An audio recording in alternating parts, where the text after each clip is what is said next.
Hi, this is Professor Marie Leone, and tonight's lecture topic is utilitarianism. We will be looking at two chapters in the Elements of Moral Philosophy.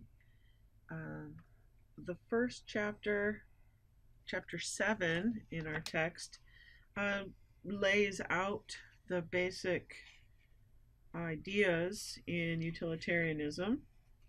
And the second chapter, 8, addresses the criticism of utilitarianism. Utilitarianism is the first,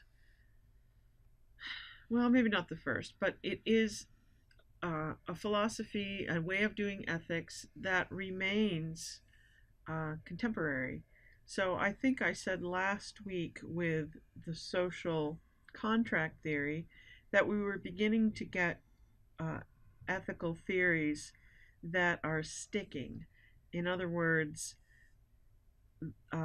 many of the early theories that we looked at prior to the midterm are things that if you base your ethics solely on those systems, such as egoism or divine command theory or natural law theory, if you base your ethics solely on those ways of doing ethics, that way of thinking, you're generally considered not doing modern ethics. And your ideas will not be given a hearing. So to do ethics in 2016 and beyond, you can make reference to social contract. You will hear politicians and social employees of different types making reference to our social contract. And likewise, you will hear utilitarian arguments frequently when someone or groups of people are trying to determine what the public policy should be. Utilitarianism is very helpful in figuring out what is good in a social setting.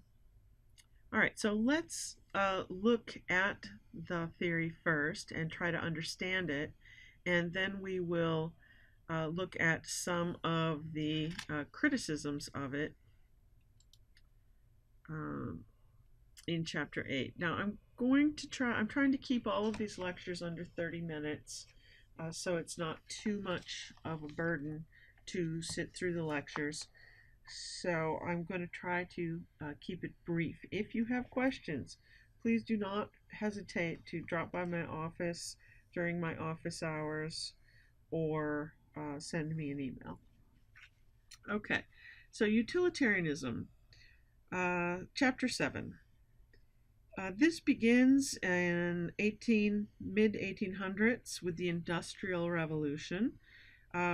We are trying not to base our ethics on God, not that people are not still devout, but if we have communities that are of differing moral, or I should say differing religious backgrounds, or in the case of the United States, where there is a separation between our religious beliefs and our secular government beliefs, we have to find a way to do ethics that does not include God at all. It becomes very important. So how are we going to do that?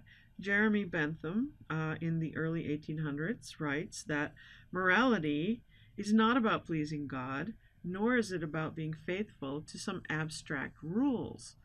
Rather, morality is about making the world as happy as possible. So this is really a different way of looking at it. this is utilitarianism is what is called a hedonistic philosophy, and that word gets um, bad publicity or whatever all the time. Hedonism only means that you are basing your decisions upon pleasure. So, what makes you happy is a form of your pleasure. And so, in that way, utilitarianism is a hedonistic philosophy. So, we're deciding what's good based upon what makes you happy. And our text goes through a couple of examples. The first one is euthanasia, which is why that's one of our topics this week. And the second example is marijuana. And that is also the drug war is also one of our topics this week. But I'm not going to go through those right now. And the third example is non human animals. And that is also one of our topics this week. What I'm going to try to do is simply outline what utilitarianism is, and that brings us to chapter 8 already. So let me go there.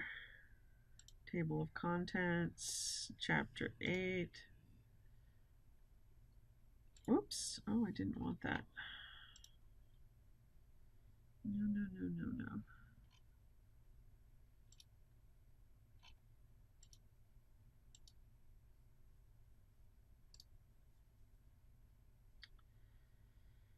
Let me find it. Chapter 8.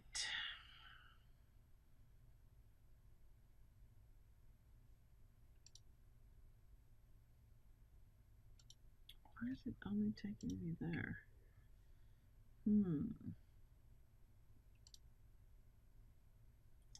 Okay, good. There we go.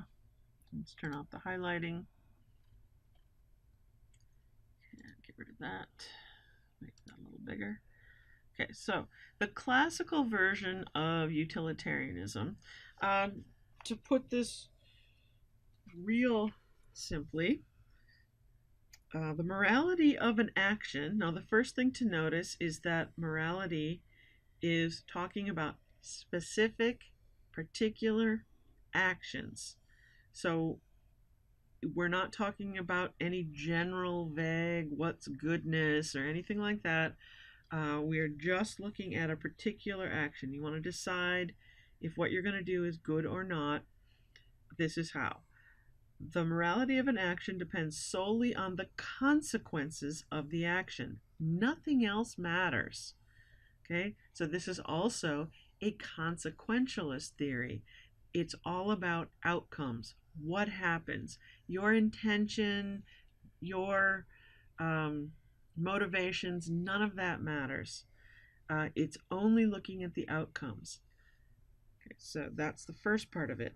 And then an action's consequences matter only insofar as they involve the greater or lesser happiness of individuals. Real people suffering real consequences in real life. It's a very pragmatic theory. C. In the assessment of consequences, each individual's happiness gets equal consideration. So you can't prejudice your judgment, whether it makes you and people like you happier.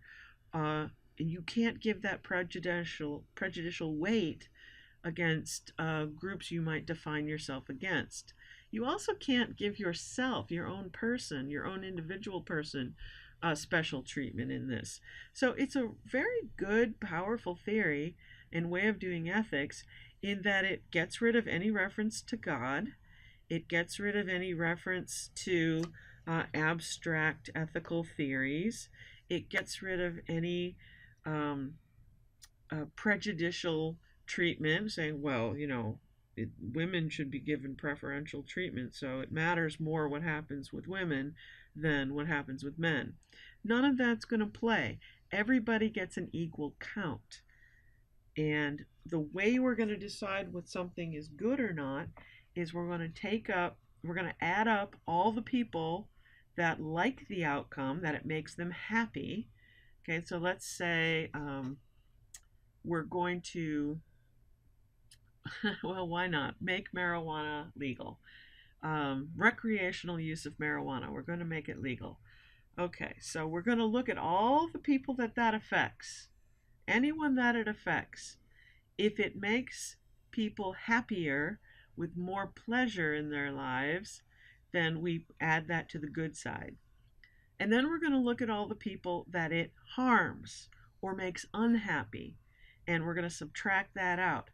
If the net result is that more people are made more happy than people are made unhappy, then we're going to call that action good. Now you can see how this has a lot of real world traction because people's needs are being met, people's concerns are being addressed, harm to people is minimized, and pleasure and happiness is maximized. So it's a good theory and it can get us pretty far. So, right actions are the ones that produce the most good, and wrong actions are the ones that produce the least. Well, let me stop that right there and go to the text here so to clarify that. So, right actions are the ones that produce the most good, but what is good? The utilitarian reply is happiness. As Mill puts it, who is the comes after Bentham, the utilitarian doctrine is that happiness is desirable, and the only thing desirable as an end, as all other things being only desirable as a means to that end. In other words, anything you want, wealth, food, beauty, sex, all of that is about being happy. So, according to Mill, the only real end is happiness. All right, so to skip ahead, it is going to get a new version or a slight rework a little later, historically speaking, in that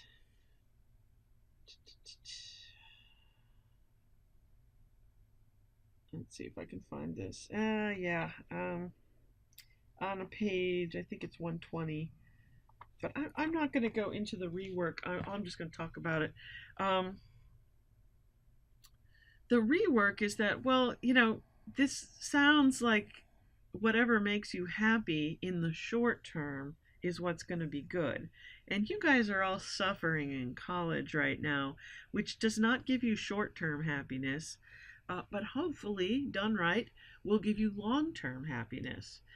So Mill realizes that this needs to be made a little more sophisticated, and I will spare you all of the twists and turns of that philosophy, and just say that he does recognize that there's different kinds of pleasure, and hence different kinds of happiness.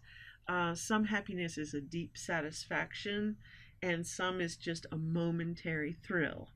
Um, if I eat Whoppers every day, I love them so, and bring on the fries, and oh yeah, that's great. In the short term, that's going to make me happy, but in the long term, it's going to make me very unhappy. So he recognizes that. Similarly, there are some pleasures, like intellectual stimulation, which Mill is going to admit, and not everyone agrees with him, that some pleasures are more, how do I say this, more satisfying than more base pleasures. And they do get into a hierarchy of pleasures, in saying that some pleasures are worth more in the weighting of things than other things. How do we know which pleasures are worth more? Well, you have to ask someone who believes that both things are pleasures. For example, which is a higher pleasure, opera or pop music? we're going to get into a hierarchy.